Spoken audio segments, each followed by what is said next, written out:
2026 সালের PSL 11 জমজমাট পর্যায়ে রয়েছে, যেখানে নাহিদ রানা ও শরীফুল ইসলামের মতো বাংলাদেশি পেসাররা দুর্দান্ত বোলিং নৈপুণ্য দেখাচ্ছেন।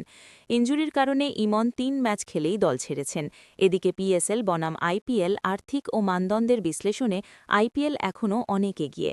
করাচি কিংস ও লাহোর কালান্দার্স জয় ফর্মে ফিরেছে। PSL 11 2026 বিশ্লেষণ বাংলাদেশিদের পারফরম্যান্স।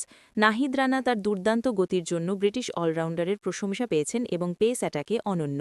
তবে ইনজুরির কবলে পড়ে ইমন টুর্নামেন্ট থেকে ছিটকে গেছেন। দলগত অবস্থান পেশোয়ার জালমি ও মুলতান সুলতানের মধ্যকার লড়াইগুলো তীব্র হচ্ছে। কোয়েটা গ্ল্যাডিয়েটর্স ও করাচি কিংস তাদের ম্যাচ জিতে পয়েন্ট টেবিলে উন্নতি করেছে। খবর ও বিতর্ক বল ট্যাম্পারিং নিয়ে ফাখার জামানের বিরুদ্ধে অভিযোগ এবং ভিডিও বিশ্লেষণের মাধ্যমে রায় দেওয়ার প্রক্রিয়া চলছে। সারসংক্ষেপ এবারের PSL-এ বাংলাদেশি বোলারদের আধিপত্যের পাশাপাশি ফাস্ট বোলিং পেজগুলোর জন্য পেসাররা বড় ফ্যাক্টর হয়ে দাঁড়িয়েছে।